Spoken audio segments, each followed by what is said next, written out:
And the topic says the best is yet to come. And this is what Charles Fillmore said. And he wrote this when he was 94.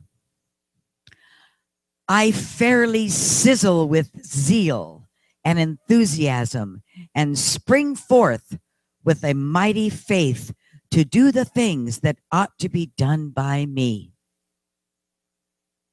We are all here on purpose. There is a purpose that we have, and that is to live life to the fullest with all of that energy that is ours to expand and grow. In The Science of Mind, page 246, it says, Dr. Holmes says, I look to the future with great and pleasurable anticipation, knowing it will expand my opportunity for radiant self-expression. Radiant self-expression. So it's all about our attitude. It's all about what we think about, we bring about. So I have a wonderful son-in-law that has told me for 20 years how tired he is. I mean, he's tired. He's tired. I said, if you keep telling me how tired you are, you will constantly be tired. You know, there are times when after working all day on like a Wednesday and I'm going to the Wednesday night service, I think, oh, I just don't have the energy. But once I get here and, you know, things start popping and I start thinking about what we're going to hear and everything, it's just my energy comes back. So it's an attitude, it's a perception, it's a change of our thinking. Because what we think about, we bring about. And our thoughts are things. So get that energy, live your life to the fullest.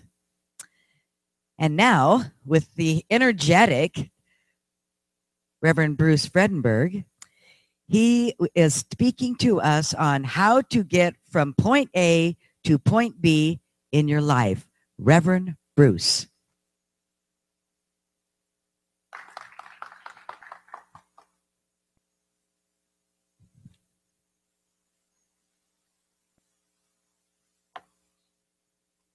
I don't know how other speakers do it. My talks usually start out with a title that Judy has me turn in before I know what I'm going to talk about that appeals to me at the time, and it'll incubate, and if I find time, I'll write stuff down. Most of the time I'm reading, and by the time I'm sitting here, I'm sort of rehearsing what I thought I wanted to talk about and trying to string it together, and sometimes changing it and sometimes forgetting it altogether. Getting from point A to point B. You all have your point A, which is your present spot in life, whatever that means to you.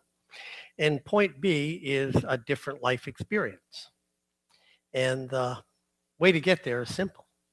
You think your way there. It's pretty clear. What we teach is that we live in a universe that has natural, invisible spiritual laws, and to all appearances operate on thought. Now, Ernest Holmes talks about how we can only really know what we can demonstrate. The rest we just sort of, we've heard about it, we thought about it, but he points out that this is intangible, and its apparent intangibility is lessened whenever and wherever anyone actually demonstrates the supremacy of spiritual thought force over apparent material resistance. It is easy enough to rush around shouting that there are no sick people, but that will never heal those who appear to be sick. It is easy to proclaim that there are no needy. Anyone can say this, whether he is wise or otherwise. If we are to prove such statements to be facts in our experience, we shall be compelled to do more than announce a principle, no matter how true it may be. The law is infinite. It's right where we happen to be at any given time. It occupies all space, fills every form and differentiations of itself. This law also flows through us because it flows through everything. And since we exist, it must be in and through us. This is the crux of the whole matter. Infinite and immutable as the law is, ever present and available as it must be, the potential probability of all human probability, it must flow through us in order to manifest for us. So whatever the present circumstances of our life are, that's what we're demonstrating. That's what we know for sure. And I think most of us have had experiences where we have changed our life by deciding to do something different. You know, there was but anybody know anybody who ever says, I'm just not that kind of person? Anybody ever use that as an excuse? Hey, raise your hand if there was ever a time when you were just the kind of person that didn't know how to stop pooping your pants. Who didn't even know you weren't supposed to do that, you know? If raise your hand if you were ever, I'm just not the kind of person who walks and knows how to walk. And somewhere along the line, we got fascinated by learning those things for whatever reason, compelled, fascinated. The walking probably fascinated. The other stuff probably compelled one way or another.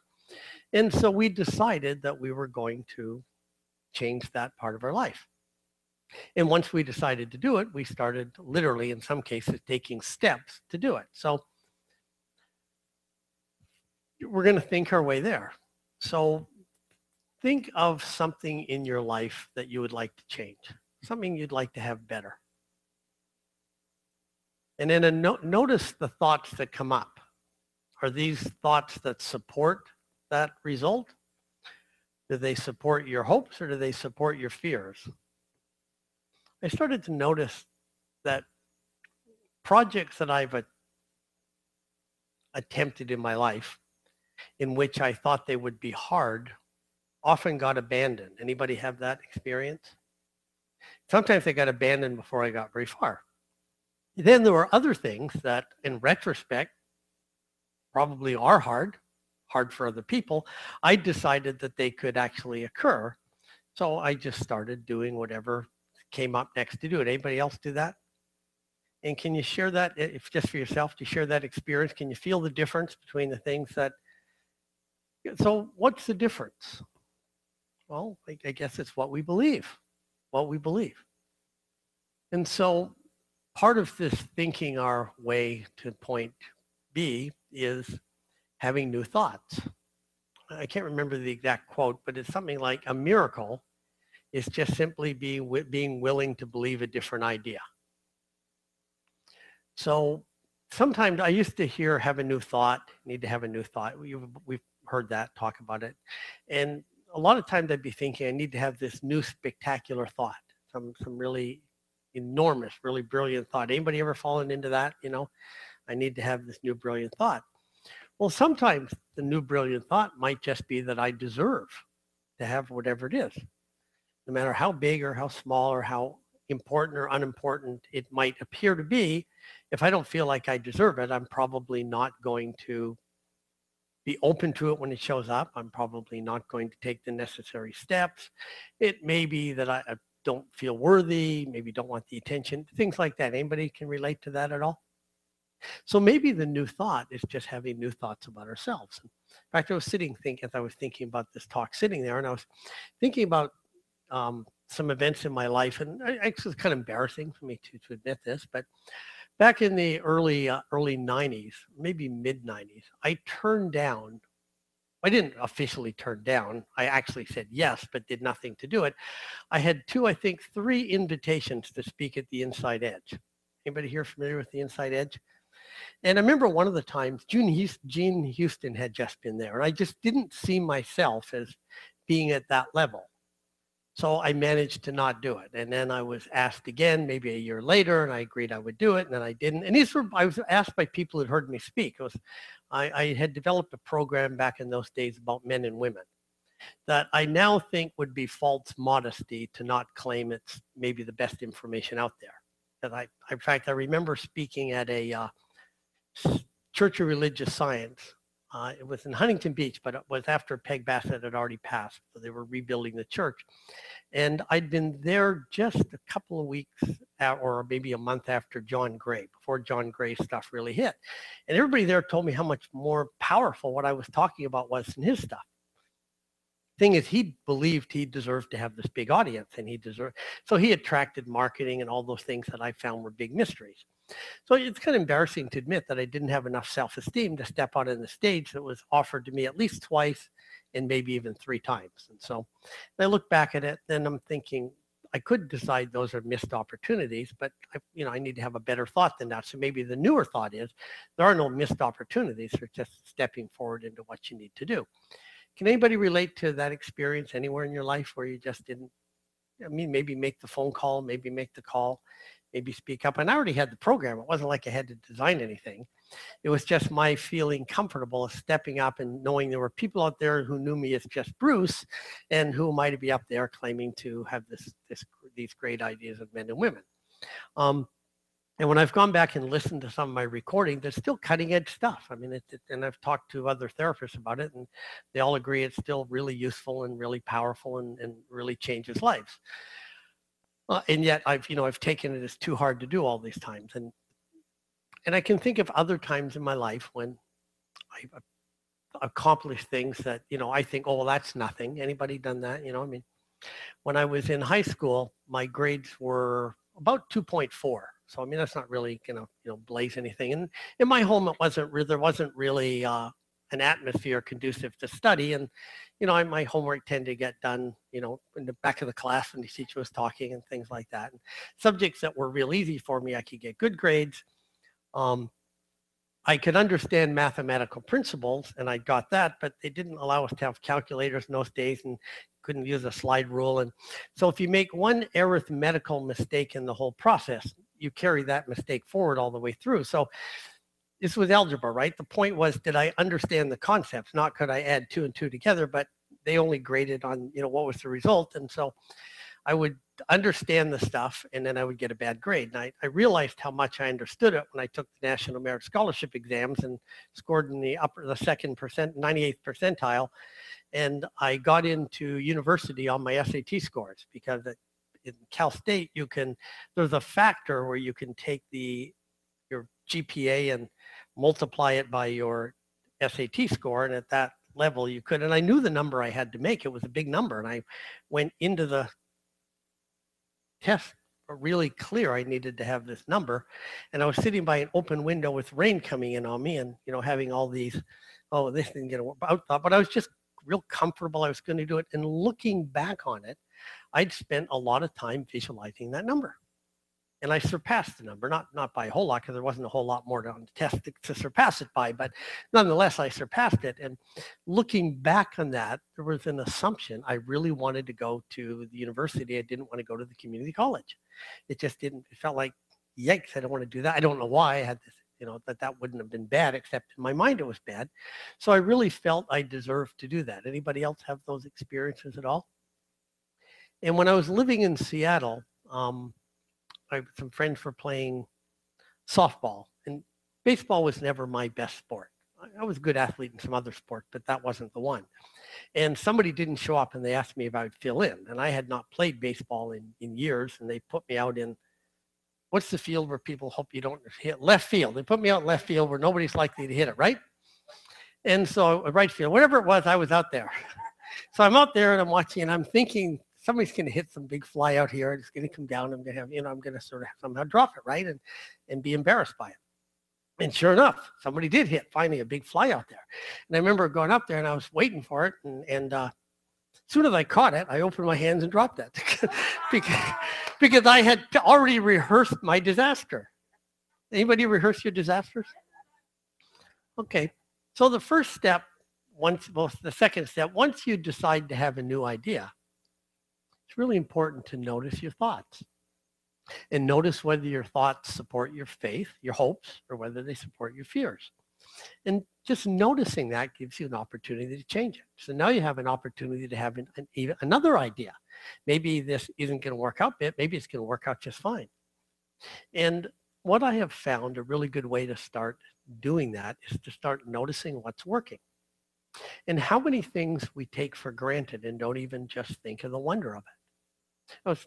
It's Erin and I were talking in the lunchroom, and she's got babies, human beings growing inside of her. Now there was a time in my life I would have seen that. I wouldn't have really appreciated it as the absolutely amazing thing it is. I mean, there's going to be real live human beings doing things not too long from now that weren't here before. I mean, and they got this, they're now receiving radio stations for this infinite possibility of the universe.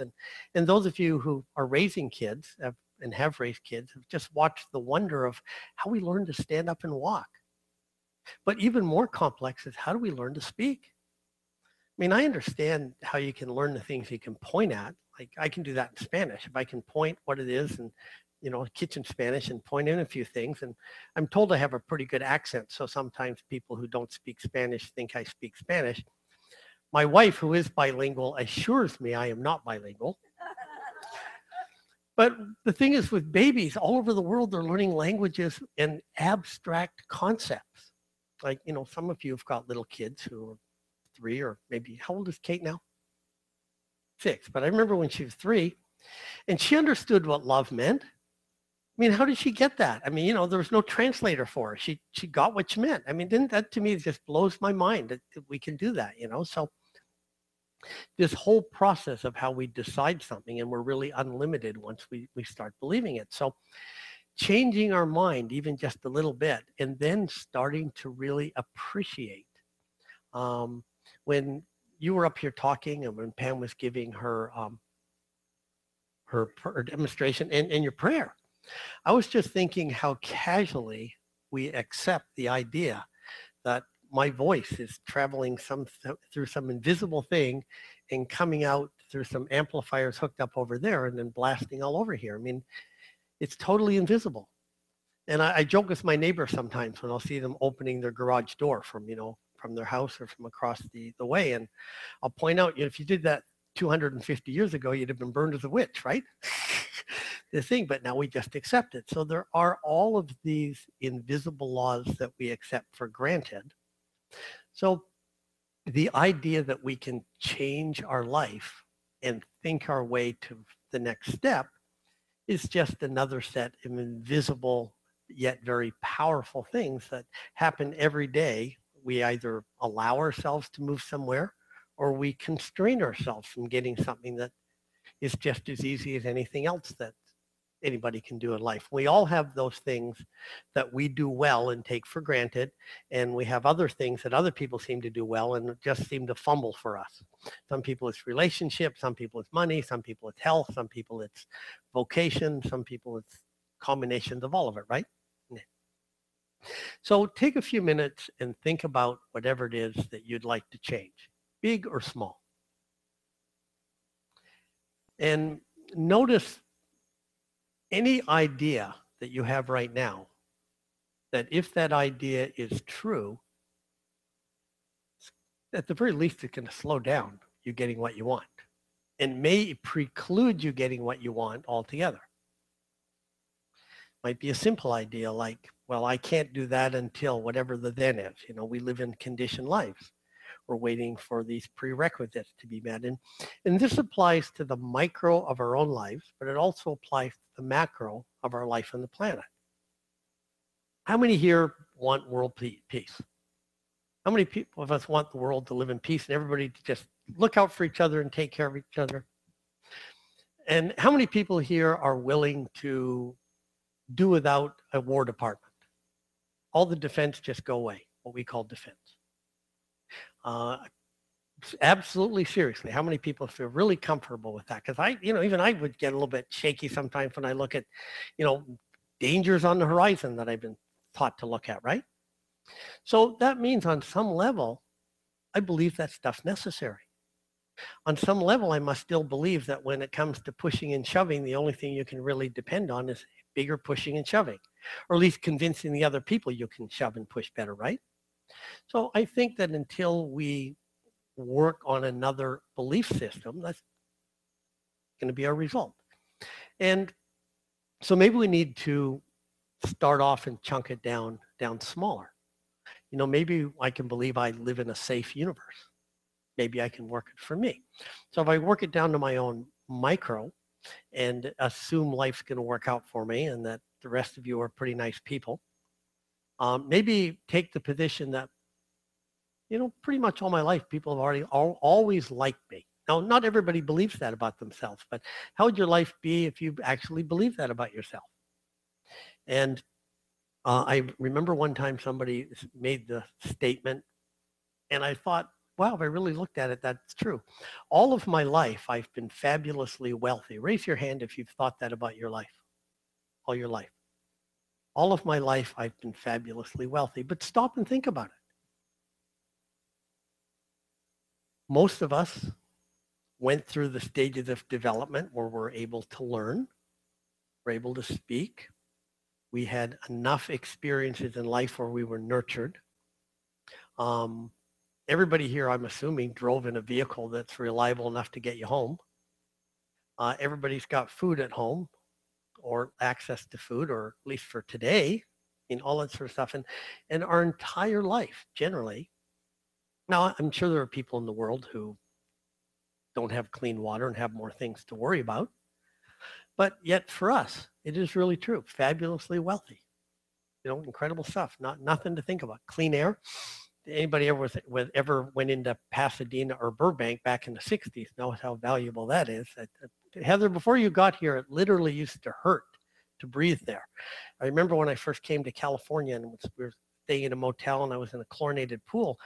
We were in Glendale, and I had thought somehow I must have got water in my lungs. It really, really hurt. It was only a couple of years later I realized, nope, had nothing to do with the water. It had to do with if you can see the air, there's something wrong.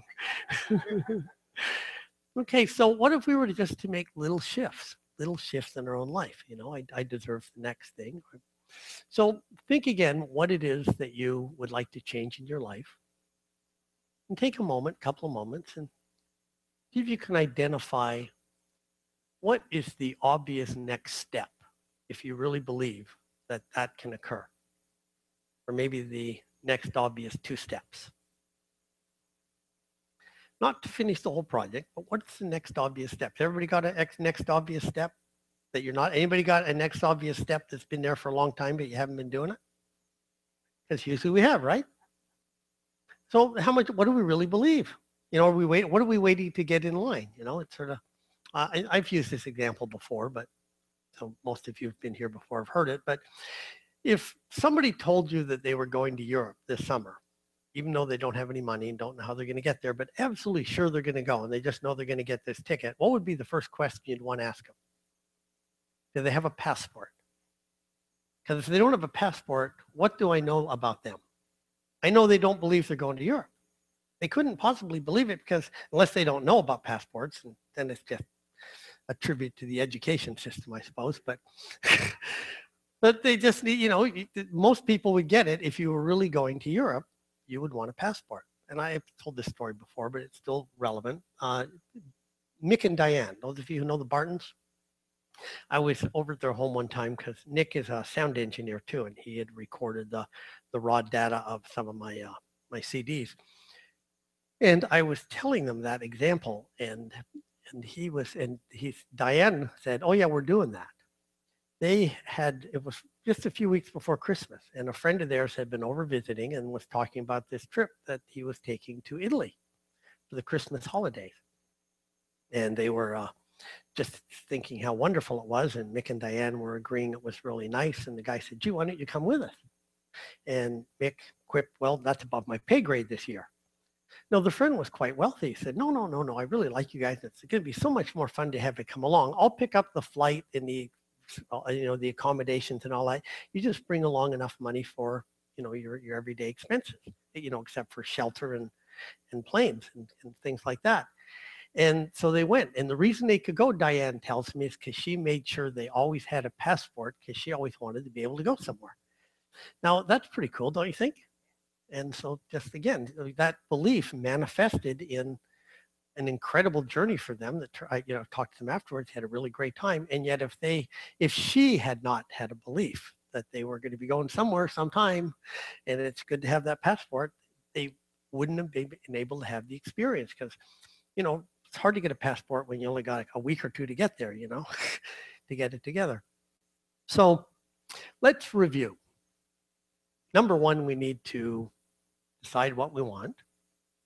And then we need to have a new idea about whether we can experience it. And then what we want to do is examine all the next idea that comes up that tells us we're not going to get it, or that's going to be hard, or that's not going, or that's, boy, that's going to take a lot of work. I'll do that later on when I have other stuff. And decide whether you're committed enough to wanting that thing to have a different idea about how it's going to turn out. And then identify the next obvious step and take it. And then based on what happens there, you'll probably see the next obvious step, just like everything in life. The idea that, if there was a highway leading straight from here to New York, I could drive at night 200 feet at a time by my headlights. I wouldn't have to see all the way to New York, right? I just have to see the first 200 feet and the next 200 feet show up. And so if a curve shows up, I'll see it, but I may not know it's there when it's 1,000 miles away, but 200 feet at a time, I could drive to New York. Well, it's interesting when you see it that way. That's really how life works out. So as I mentioned to Judy when I came in tonight, the way to get from point A to point B is to take the freeway. That's it. Namaste.